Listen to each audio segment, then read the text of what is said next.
광주형 일자리 사업이 사실상 타결됐습니다. 현대차 노조는 파업과 소송도 불사하겠다며 반대 입장을 밝혔습니다. 수소가 친환경 에너지원으로 각광받으며 많은 지자체들이 수소산업 육성에 뛰어든 현재 선발도시였던 울산의 현주소를 짚어보았습니다.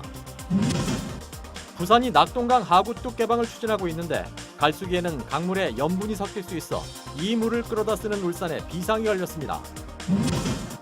연말을 맞아 이웃사랑 실천 현장을 소개하는 연속 보도. 오늘은 8년째 복지기관에 붕어빵으로 사랑을 나누는 이들을 소개합니다. 여러분 안녕하십니까? 12월 4일 화요일 저녁 뉴스데스크 울산입니다. 광주에 대규모 경차 생산 공장을 짓는 광주형 일자리 사업이 사실상 타결됐습니다. 현대자동차 노조는 파업과 소송도 불사하겠다고 맞서고 있고 더불어민주당 시의원들은 울산시가 적극 나서야 한다고 목소리를 높였습니다. 최지호 기자입니다. 광주시와 현대차가 잠정 합의안을 도출했다는 소식이 알려진 건 오늘 오후 1시쯤. 현대차 노조는 확대 운영위원회를 열고 파업 일정과 수위를 논의한 뒤 긴급 성명서를 발표했습니다. 광주형 일자리에 회사가 동의하면 파업도 불사하겠다는 입장을 고수해온 노조는 빠르면 모레부터 파업에 돌입할 계획입니다.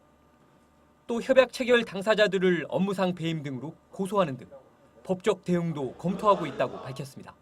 그 정보를 좀 알아서 좀 소통을 했는데 내부적으로는 아마 그렇게 가야 되지 않느냐 하는 그런 입장이고. 더불어민주당 소속 시의원들은 광주형 일자리 타결 소식에 한 목소리를 냈습니다. 민주당 시의원 17명은 자칫 울산과 광주의 지역 갈등으로 격화될 조짐을 보이고 있다며 송철호 시장이 약속한 사회적 대화기구인 노사민정 화백회의를 활용해 해법을 모색해야 한다고 주장했습니다. 노사민정이 함께 참여하는 화백회의를 울산시가 만들어 놓은 만큼 지금의 어려움을 화백회의로 해법을 모색해야 된다고 생각합니다.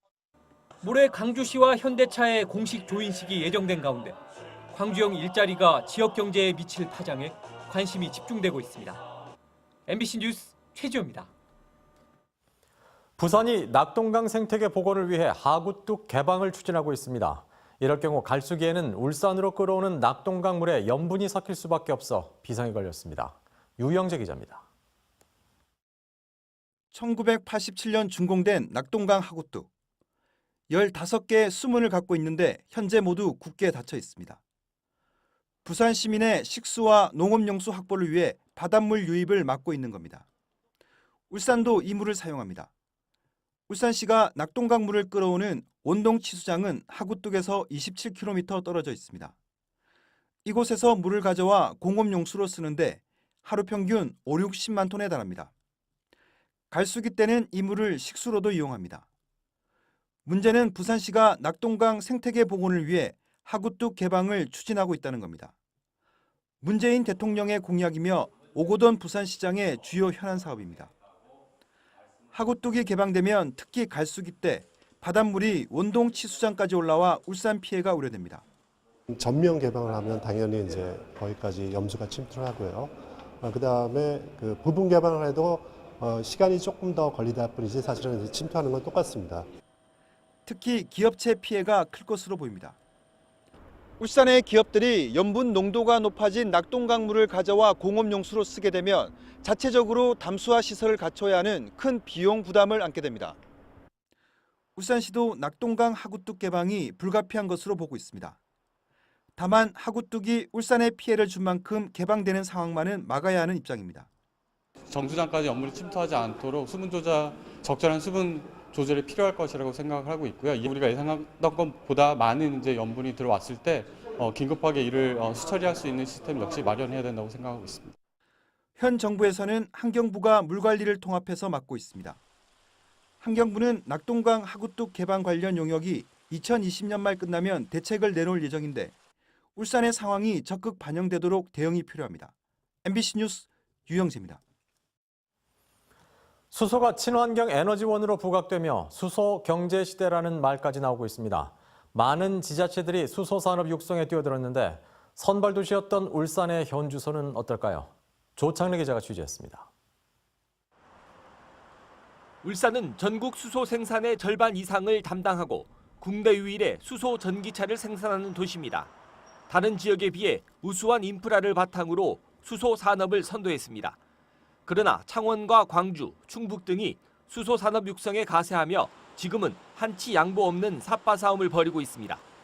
특히 30년 뒤 수소 산업이 국내 에너지 수요의 20%를 담당하며 시장 규모가 70조 원으로 커질 것이라는 맥켄지 보고서 발표 이후 수소 경제 시대라는 말까지 나오기 시작했습니다. 울산은 수소연료 실증화 센터를 준공하고 수소산업 선도 도시로서의 입지 구축에 나섰습니다. 그러나 이미 현대차의 수소 전기차 핵심 부품 생산 전담 공장을 충북 충주에 뺏기며 관련 산업 유치가 발등에 불로 떨어졌습니다. 지금은 연산 1000대 규모 정도이지만 앞으로 3만 대의 대량 생산을 준비하고 있기 때문에 수소 전기차와 관련된 산업 유치가 중요하다고 생각합니다. 수소 경제 시대 울산의 지속 성장을 논의하는 세미나에서는 울산에서 생산된 수소를 저장하고 발전 등으로 활용할 수 있는 선순환 구조 구축이 시급하다는 지적이 나왔습니다. 울산이 에너지 산업, 에너지에 관련된 기기 산업이 튼튼해야 될 거로 생각을 합니다. 이제 그런 부분들이 좀 약하지 않은가 싶은 생각이 들어요. 수소가 수소 전기차를 넘어 새로운 에너지원으로 부각되며 수소 경제 시대를 대비하는 울산시가 내놓을 대응책이 무엇일지 주목됩니다. MBC 뉴스 조창래입니다.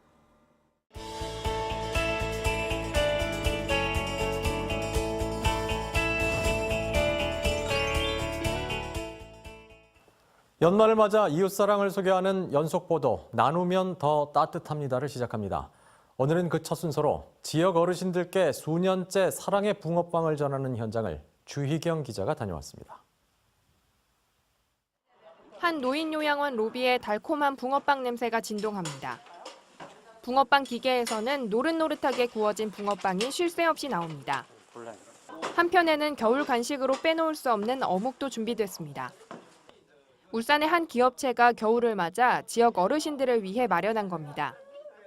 올해로 8년째 이 봉사를 하고 있어 붕어빵 굽는 솜씨가 달인 수준입니다. 좋은 음식 대접해드리니까 정말 가슴이 좀 뿌듯하고 기분이 좋아지는 것 같습니다. 앞으로도 자주 이렇게 기회가 있으면 하고 싶어요. 직원들이 1시간여 동안 만든 붕어빵과 어묵을 어르신들께 배달합니다. 한데 모여 계신 어르신들은 오랜만에 맛보는 붕어빵과 어묵으로 봉사자들의 따뜻한 마음을 느끼며 출출한 배도 채워봅니다. 고생을 해갖고 이렇게 맛있게 만들어갖고 오셨으니까 우리들도 즐겁게 맛있게 먹어줘. 카페 모여서 먹으면 좋아요. 날씨는 추워지고 있지만 사랑이 담긴 겨울 간식 붕어빵으로 따뜻한 온정이 오고 갑니다. MBC 뉴스 주희경입니다.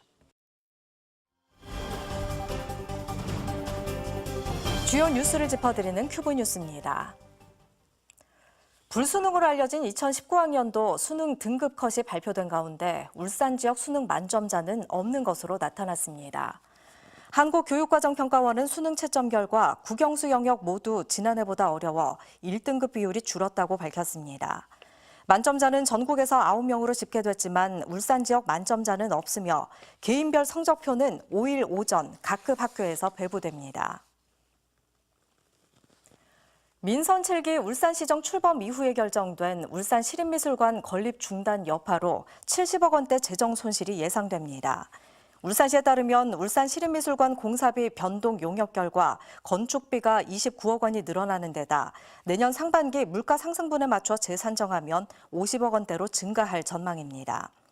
또 시립미술관 건설비 명목으로 받은 국비 26억 원을 올해 말까지 집행하지 못하면 반납해야 합니다. 사적 제48호 관문성이 불법 경작으로 훼손되고 있다는 울산 MBC 보도와 관련해 경찰이 수사에 나섰습니다. 울산 중부경찰서는 울산시가 70대로 추정되는 남성을 문화재보호법 위반 혐의로 고발함에 따라 이 남성을 불러 조사할 방침이라고 밝혔습니다.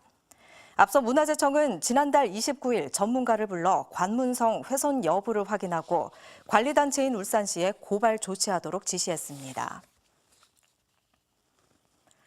박건찬 신임 울산지방경찰청장이 취임식을 갖고 시민을 위한 경찰이 되자고 강조했습니다. 박 청장은 시민 눈높이에 맞는 치안 활동을 실천하기 위해 기본과 원칙에 따라야 하고 경찰 조직이 서로 화합하고 존중하는 문화를 만들어가야 한다고 취임사에서 밝혔습니다. 경북 김천 출신인 박 청장은 경찰대 4기로 대통령 경호실 경찰관리관과 경찰청 경비국장, 중앙경찰학교장을 역임했습니다.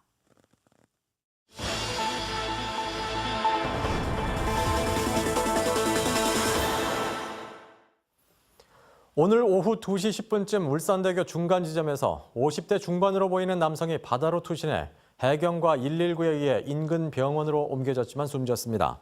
해경은 울산대교에 승용차가 정차돼 있었다며 투신자의 신원을 파악하는 등 정확한 사고 경위를 조사하고 있습니다. 이로써 울산대교에서 투신해 사망한 사람은 올해만 7번째입니다. 오늘 오후 5시 20분쯤 동구 방어동 슬도 소리박물관 인근 바닷가에서 천연기념물 331호 점박이 물범이 죽은 채 발견돼 고래연구소에 인계됐습니다. 점박이 물범은 암컷 성체로 무게가 120kg으로 측정됐고 눈에 띄는 외상이 없다며 문화재청의 허가를 받아 부검을 통해 사인을 조사할 계획이라고 울산해경과 고래연구소 측은 설명했습니다. 새중앙 새마을금고 바로 세우기 회원 모임은 오늘 울산시청 프레스센터에서 기자회견을 열고 새마을금고의 파행적 운영에 대한 진상조사와 정상화를 촉구했습니다. 이들은 대의원 상당수가 이사장의 가족과 친인척, 지인들로 구성됐으며 최근 이사장 선거를 전체 회원 직접 선거에서 대의원 간접 선거로 바꾸기로 하는 등 횡포를 일삼고 있다고 주장했습니다.